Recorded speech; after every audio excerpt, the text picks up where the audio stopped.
حضرت ابن عباس رضی اللہ تعالیٰ عنہ نبی صلی اللہ علیہ وسلم سے روایت کرتے ہیں، آپ صلی اللہ علیہ وسلم نے فرمایا، اللہ نے عرفہ کے نزدیک مقام نعمان پر اولاد آدم سے عہد لینے کا ارادہ فرمایا تو ان کی سلب سے ان کی تمام اولاد کو جسے پیدا کرنا تھا نکالا تو انہیں ان کے سامنے بکھیر دیا جیسے چونٹیاں ہوں، پھر ان سے براہ راست خطاب کیا تو فرمایا، کیا میں تمہارا رب نہیں ہوں؟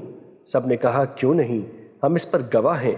یہ اقرار اس لیے لیا گیا کہ کہیں قیامت کے دن تم یہ نہ کہو کہ ہم تو اس حقیقت سے محض بے خبر تھے، یا یوں کہو کہ شرک تو ہمارے آبا نے کیا تھا، ہم تو ان کی اولاد ہیں جو ان کے بعد آئے، تو کیا ہمیں ان غلط کاروں کے کاموں پر ہلاک کر دے گا؟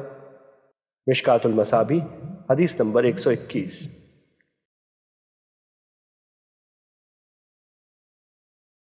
حضرت ابی بن کعب رضی اللہ عنہ نے اللہ عز و جل کے فرمان، جب آپ کے رب نے بنی آدم سے ان کی پشت سے ان کی نسل کو نکالا کی تفسیر میں فرمایا، اس نے ان کو جمع کیا، ان کی مختلف اصناف بنا دی، پھر ان کی تصویر کشی کی، انہیں بولنے کو کہا تو انہوں نے کلام کیا، پھر ان سے عہد و میثاق لیا اور انہیں ان کی جانوں پر گواہ بنایا، کیا میں تمہارا رب نہیں ہوں؟ انہوں نے کہا، کیوں نہیں؟ پھر اللہ تعالیٰ نے فرمایا، میں 7 آسمانوں 7 زمینوں اور تمہارے باپ آدم کو تم پر گواہ بناتا ہوں کہ کہیں تم روز قیامت یہ نہ کہو ہمیں اس کا پتہ نہیں۔ جان لو کہ میرے سوا کوئی معبود برحق ہے نہ کوئی رب، میرے ساتھ کسی کو شریک نہ بنانا۔ میں اپنے رسول تمہاری طرف بھیجوں گا، وہ میرا عہد و میثاق تمہیں یاد دلاتے رہیں گے، اور میں اپنی کتابیں تم پر نازل فرماؤں گا۔ تو انہوں نے کہا، ہم گواہی دیتے ہیں کہ تو ہمارا رب ہے اور ہمارا معبود ہے، تیرے سوا ہمارا کوئی رب ہے نہ معبود۔ انہوں نے اس کا اقرار کر لیا اور آدم کو ان پر ظاہر کیا گیا۔ وہ انہیں دیکھنے لگے تو انہوں نے غنی و فقیر اور خوبصورت و بدصورت کو دیکھا تو عرض کیا، پروردگار تو نے اپنے بندوں میں مساوات کیوں نہیں کی؟ اللہ تعالیٰ نے فرمایا، میں پسند کرتا ہوں کہ میرا شکر کیا جائے۔ اور انہوں نے انبیاء علیہم السلام کو دیکھا، ان میں چراغوں کی طرح تھے، ان پر نور برس رہا تھا، اور ان سے رسالت و نبوت کے بارے میں خصوصی عہد لیا گیا۔ اللہ تعالیٰ کے فرمان سے یہی عہد مراد ہے۔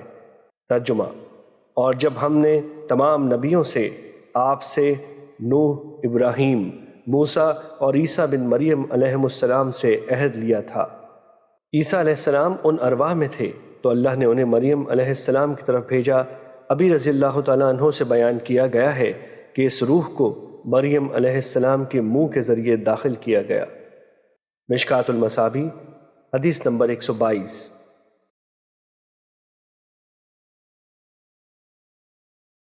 حضرت ابو دردہ رضی اللہ تعالیٰ عنہ بیان کرتے ہیں، ہم رسول اللہ صلی اللہ علیہ وسلم کے پاس بیٹھے مستقبل میں پیش آنے والے واقعات کے بارے میں باہم بات چیت کر رہے تھے کہ اچانک رسول اللہ صلی اللہ علیہ وسلم نے فرمایا، جب تم کسی پہاڑ کے بارے میں سنو کہ وہ اپنی جگہ سے ہٹ گیا ہے تو اس بات کی تصدیق کر دو، اور جب تم کسی آدمی کے بارے میں سنو اس نے اپنی عادت بدل لی ہے تو اس کے متعلق بات کی تصدیق نہ کرو، کیونکہ وہ اپنی جبلت پر کاربند رہے گا۔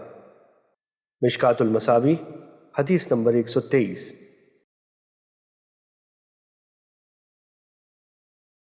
حضرت ام سلمہ رضی اللہ تعالیٰ عنہ سے روایت ہے، انہوں نے عرض کیا، اللہ کے رسول آپ صلی اللہ علیہ وسلم نے جو زہر آلود بکری کھائی تھی اس کی وجہ سے آپ ہر سال تکلیف محسوس کرتے ہیں۔ آپ صلی اللہ علیہ وسلم نے فرمایا، مجھے اس سے جو بھی تکلیف پہنچی ہے وہ تو میرے متعلق اس وقت لکھ دی گئی تھی جب آدم ابھی مٹی کی صورت میں تھے۔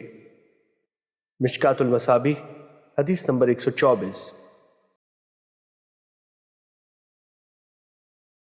حضرت براء بن عازب رضی اللہ تعالیٰ عنہ نبی صلی اللہ علیہ وسلم سے روایت کرتے ہیں، آپ صلی اللہ علیہ وسلم نے فرمایا، جب مسلمان سے قبر میں اس کے رب، نبی اور دین کے بارے میں سوال کیا جائے وہ گواہی دیتا ہے کہ اللہ کے سوا کوئی معبود برحق نہیں، اور یہ کہ محمد صلی اللہ علیہ وسلم اللہ کے رسول ہیں، یہ کہنا اللہ کے اس فرمان کے مطابق ہے۔ ترجمہ: اللہ ان لوگوں کو جو ایمان لاتے ہیں سچی بات پر دنیا و آخرت میں ثابت قدم رکھتا ہے۔ اور ایک روایت میں نبی صلی اللہ علیہ وسلم سے مروی ہے، آپ صلی اللہ علیہ وسلم نے فرمایا، یثبت اللہ الذین آمنوا بالقول الثبت فی الحیات الدنیا وفی الآخرہ۔ عذاب قبر کے بارے میں نازل ہوئی، پوچھا جائے گا تیرا رب کون ہے؟